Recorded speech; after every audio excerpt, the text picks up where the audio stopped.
دعا لینا چاہیے، اپنے لیے خود بھی دعا کرنا چاہیے، لیکن دوسروں کی دعا لینا بھی چاہیے۔ دعا کیسے ملتی ہے؟ حدیث سے معلوم ہوتا ہے کہ اساتذہ اور بزرگوں کی دعائیں دو وجہ سے ملتی ہیں۔ نمبر ایک احترام سے، نمبر دو خدمت سے۔ حدیث میں آتا ہے، بخاری میں موجود ہے، حضرت عبداللہ ابن عباس رضی اللہ عنہما اللہ کے رسول صلی اللہ علیہ وسلم ایک بار استنجا کے لیے گئے، استنجا سے واپس آئے تو دیکھا کہ اس سے پہلے حضرت عبداللہ ابن عباس نے حضرت کے لیے وضو کا پانی رکھ دیا۔ آپ نے حضرت ام سلمہ سے پوچھا کہ وضو کا پانی کس نے رکھا؟ فرمایا کہ وہ آپ کے چچیرے بھائی نے، وہی میرے بھانجے نے رکھا ہے۔ پھر جب تہجد میں حضرت کے ساتھ کھڑے ہوئے تو تھوڑا سا پیچھے کھڑے ہو گئے، آپ نے ان کو بغل میں کیا، بلکہ بائیں کھڑے ہو گئے تھے، دائیں کھڑا کیا، اور آپ نے ان کی خدمت دیکھ کر، ان کا احترام دیکھ کر آپ نے ان کو دعا دی، یہ دعا دی، اللہم علمہم الکتاب، اے اللہ ان کو قرآن کا علم دے دے، اور قرآن کا ایسا علم ان کو ملا کہ وہ شیخ التفسیر بن گئے، بہت بڑے عالم بن گئے۔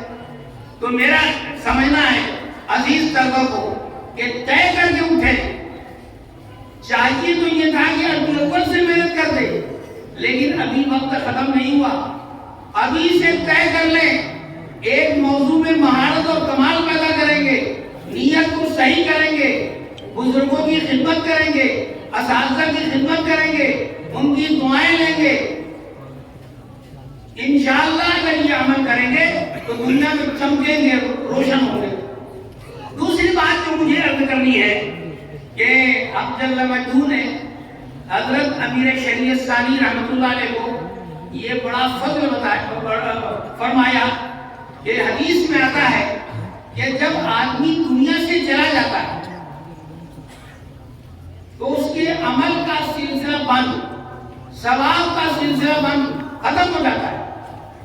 جب تک ہم زندہ رہتے ہیں، جب تک نماز پڑھتے ہیں، عبادت کرتے ہیں، خیر کا کام کرتے ہیں، خیر کا ثواب ملتا رہتا ہے۔ لیکن جب ہماری آنکھیں بند ہو جاتی ہیں تو آنکھوں کے بند ہونے کے بعد ہمارا عمل ختم، ثواب کا سلسلہ بند۔ لیکن اللہ کے رسول صلی اللہ علیہ وسلم نے فرمایا کہ 3 صورتوں میں آدمی کے دنیا سے جانے کے بعد مسلسل اس کے عمل کا سلسلہ اور ثواب کا سلسلہ جاری رہتا ہے۔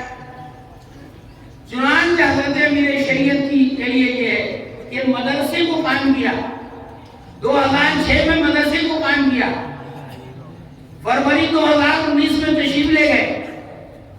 لیکن اس حدیث کی روشنی میں حضرت کے جانے کے بعد یہ مدرسہ صدقہ جاریہ ہے، بلکہ یہ مدرسہ ہے اس لیے ایک ایسا صدقہ جاریہ ہے جو علم ينتفع بہ بھی ہے، ان کے اس علمی سلسلے سے نفع بھی پہنچ رہا ہے، اور یہ کہ انہوں نے ایسی اولاد چھوڑی جو صالح ہے۔ دعا کرے یا نہ کرے، حدیث سے معلوم ہوتا ہے کہ اگر آدمی نے اپنے بچی کی تعلیم صحیح کی، تربیت صحیح کی، وہ صالح بن گیا تو یہ خود جو ثواب کا سلسلہ رہتا ہے۔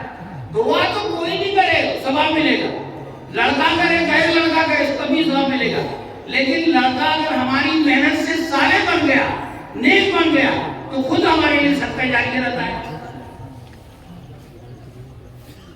تیسری بات جو مجھے اپنے جیسے علماء کرام سے عرض کرنی وہ یہ کہنی ہے کہ حدیث میں آتا ہے، حضرت عبداللہ ابن مسعود فرماتے ہیں کہ اللہ کے رسول صلی اللہ علیہ وسلم نے مجھ سے فرمایا تھا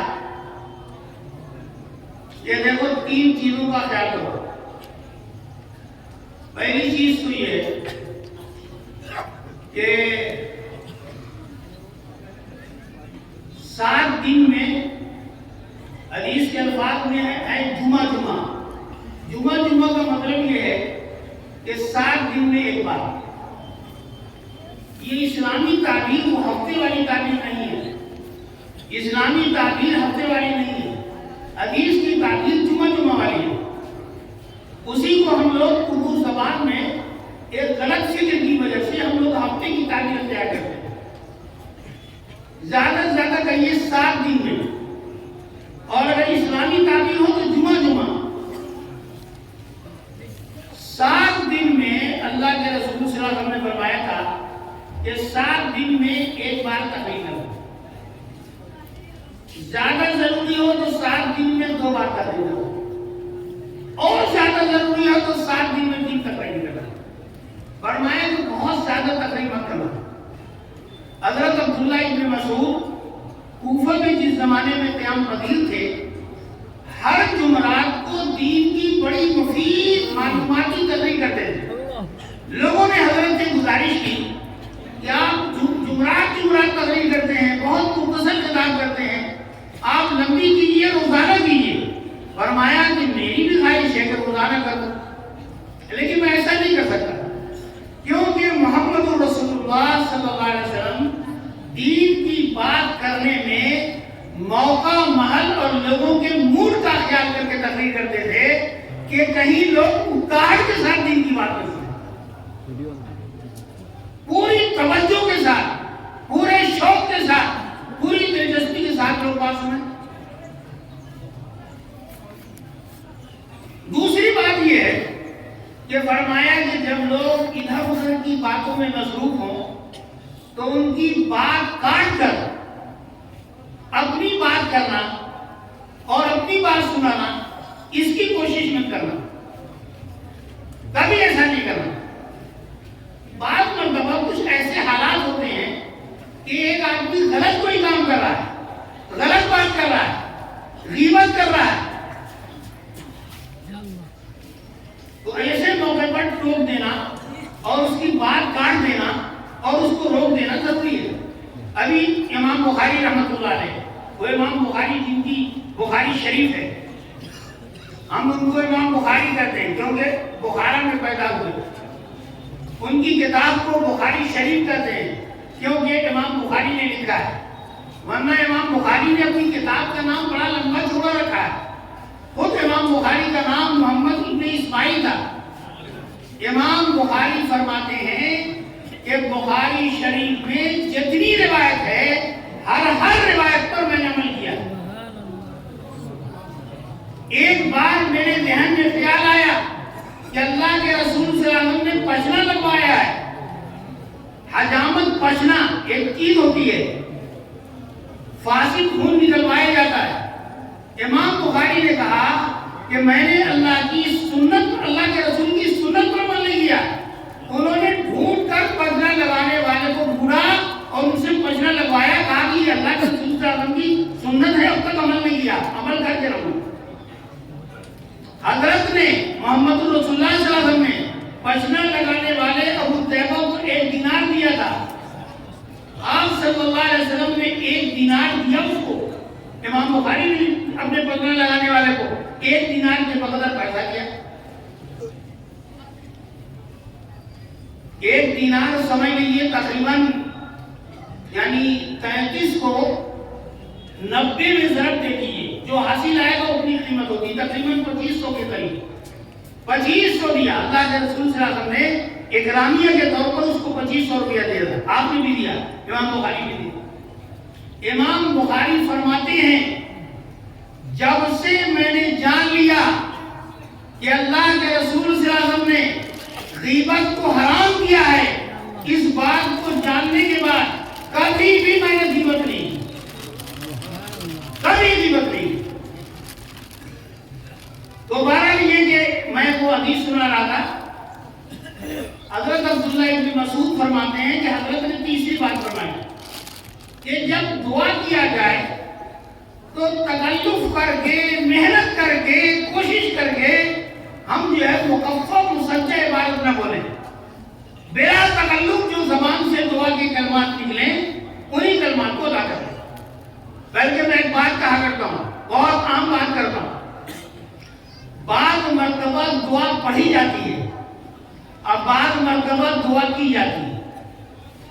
دعا پڑھنے کا مطلب یہ ہوتا ہے کہ دعا کے کلمات ہماری زبان سے نکلیں، لیکن دل میں طلب نہ ہو، دل میں جذبہ نہ ہو، دل میں شوق نہ ہو، دل میں امید نہ ہو، دل میں طلب نہ ہو، اس کو کہتے ہیں دعا پڑھنا۔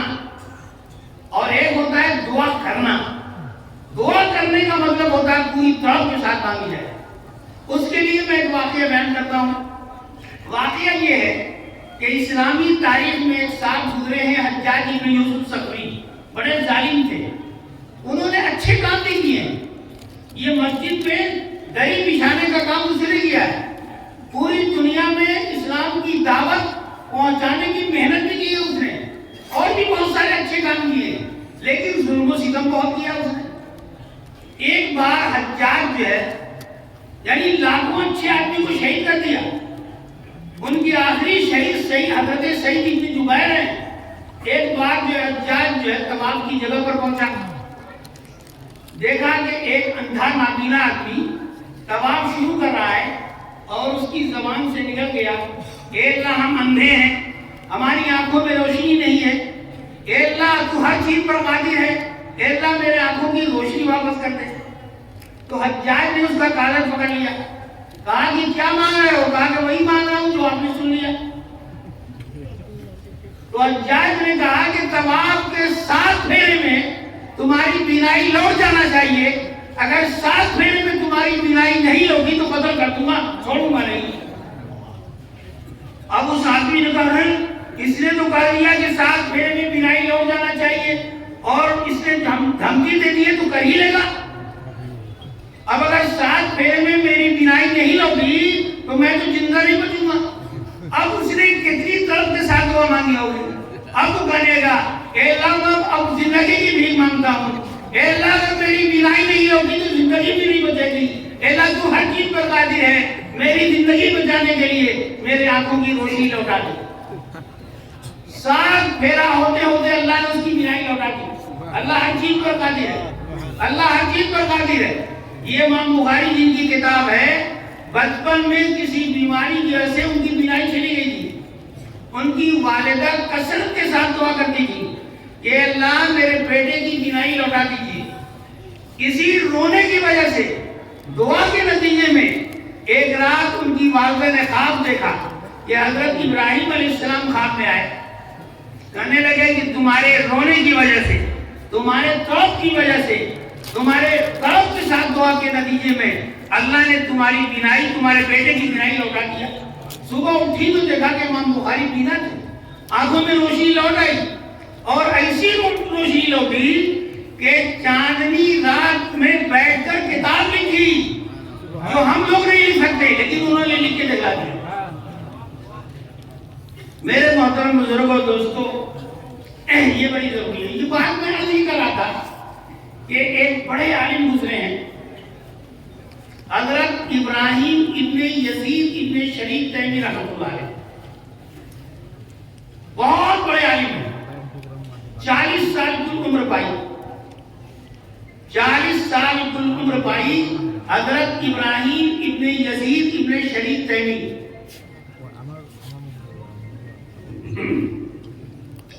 وہ فرماتے ہیں بڑے اچھے واعظ تھے، بڑے اچھے مقرر تھے، دین کی بڑی اچھی بات کرتے ہیں، لیکن کہا کرتے تھے کہ جب میں دین کی بات کرتا ہوں، جب میں تقریر کرتا ہوں، واعظ کہتا ہوں، تو مجھے ڈر لگتا ہے کہ کہیں میرے عمل سے ان باتوں کی تکذیب نہ ہوتی ہو، میرا عمل اس تقریر کے مضمون کو، سبجیکٹ کو کہیں جھٹلانے والا نہ ہو۔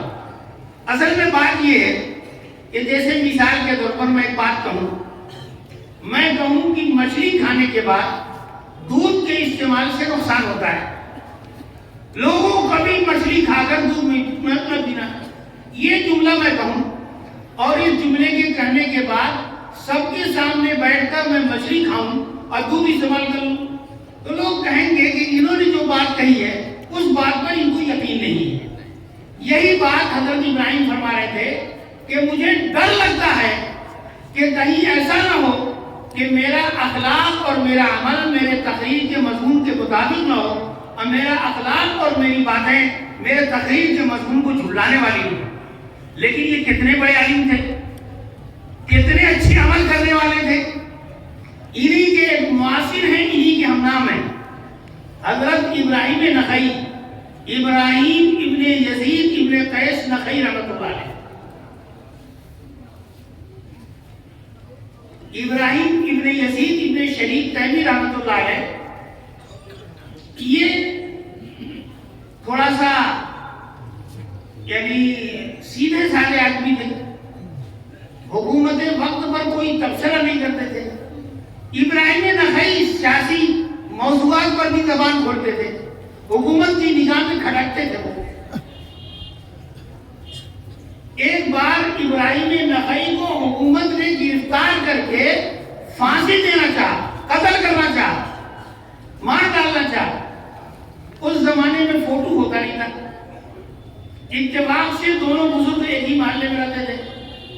اچھا دونوں کا نام بھی ہے، دونوں کے اباؤں کا نام بھی ہے، دادا کے نام میں فرق تھا. پولیس بجائے ابراہیم نخعی کے ابراہیم تیمی کہاں چلی گئی. ان سے پوچھا کہ آپ کا اسم گرامی، کہا ابراہیم، کہا کہ ابا کا نام، کہا کہ یزید، کہا کہ چلیے چلے گئے. اور ان کو حکومت نے پھانسی دے دی، قتل کر دیا، شہید کر دیا. کسی نے کہا کہ بھئی آپ جانتے تھے کہ حکومت کو مطلوب آپ نہیں تھے، آپ کو حکومت گرفتار نہیں کرنا چاہ رہی تھی، آپ نے کیوں نہیں کہہ دیا کہ میں ابراہیم نخعی نہیں ہوں، ابراہیم تیمی ہوں. فرمایا اپنی جان بچانے کے لیے اور اپنے سے بڑے عالم کو مروانے کے لیے ایک ایسی چیز جو پولیس نے پوچھی نہیں میں کیوں بتاتا. ابراہیم اگر پولیس پوچھتی کہ دادا کا نام کیا ہے تو میں بتا دیتا، قبیلے کا نام کیا ہے تو میں بتا دیتا. لیکن جب پولیس نے پوچھا نہیں تو کیا میں اپنی جان بچانے کے لیے اور اپنے سے بڑے عالم کی جان کو ختم کرنے کے لیے میں غیر ضروری وضاحت کیوں کرتا. اتنا بڑا اثار. میرا خیال یہ ہے انسانی زندگی علماء کی تاریخ میں ایسی کوئی مثال نہیں مل سکتی کہ اپنے معاصر عالم کے لیے اپنی جان کی قربانی دی ہو. لیکن ایسا آدمی بھی ڈرتے ہوئے کہہ رہا ہے کہ میں جب بھی تقریر کرتا ہوں تو ڈر لگتا ہے کہ کہیں ایسا نہ ہو کہ میرے تقریر کے مضمون کو میرا عمل جھٹلانے والا ہو.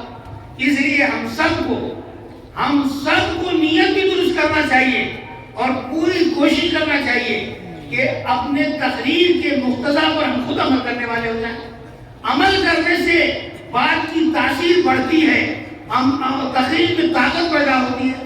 آپ نے سنا ہوگا بعض بزرگ تھے، ان سے کوئی صاحب کہنے لگے میرا یہ بیٹا ہے یہ بہت میٹھا کھاتا ہے، آپ اس کو سمجھا دیجیے میٹھا نہ کھائے.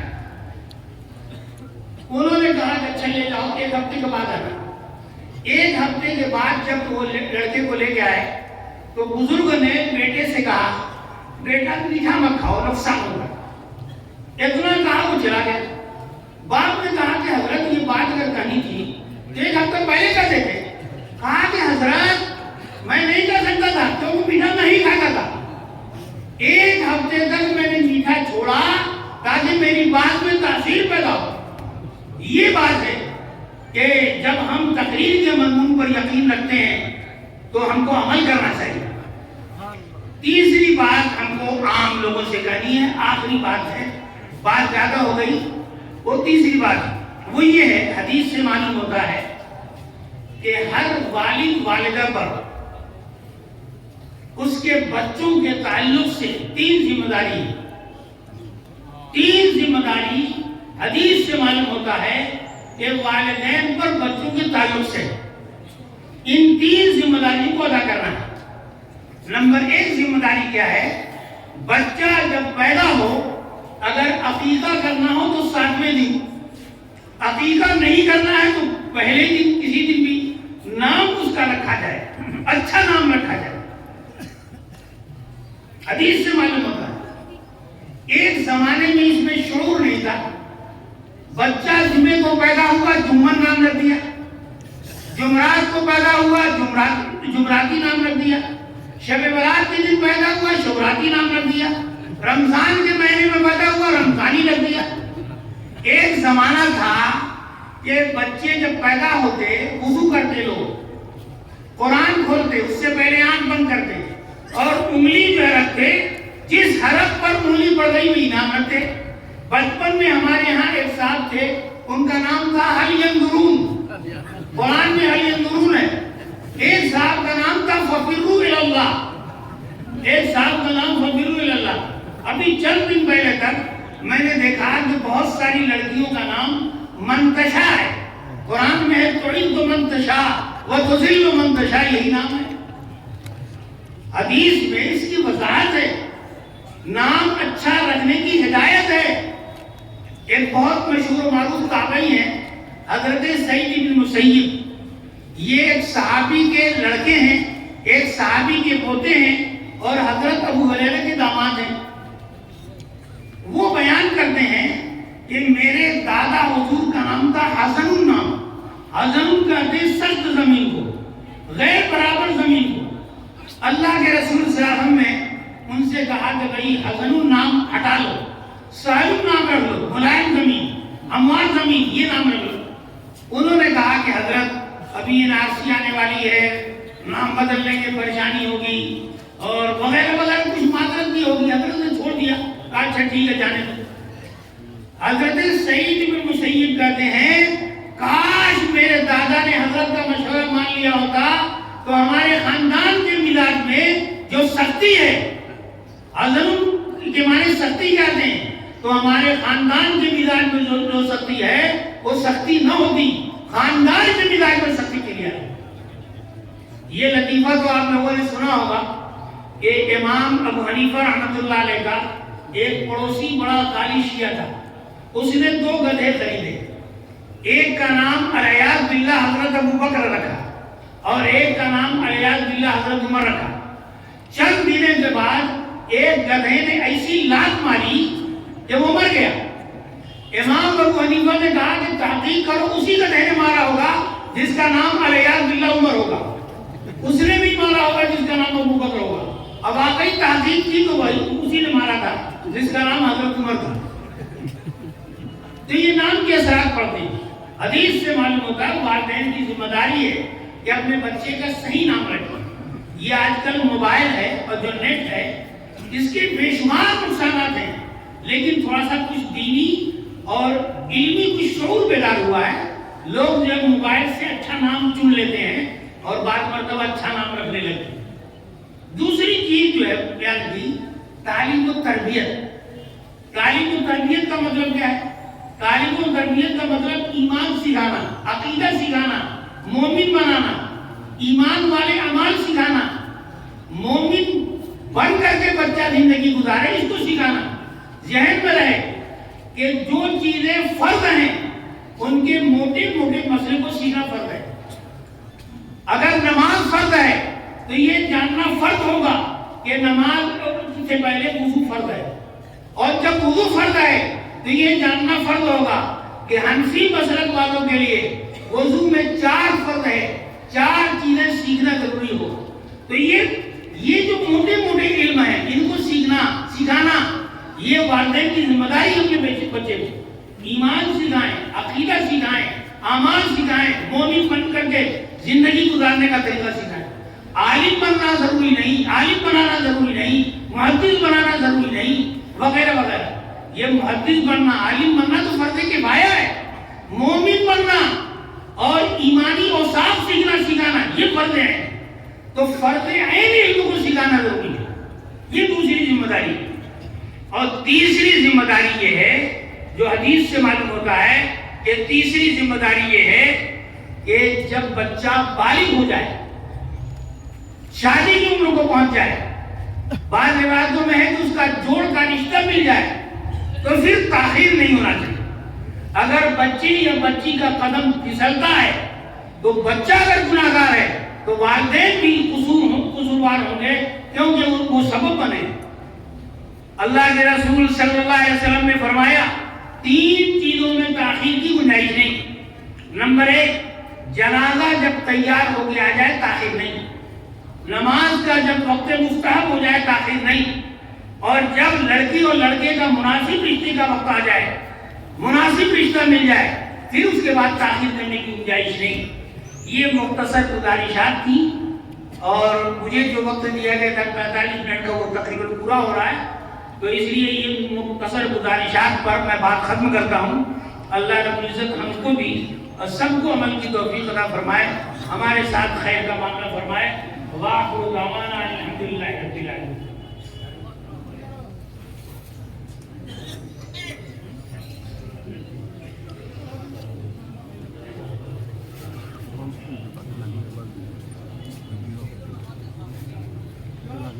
Like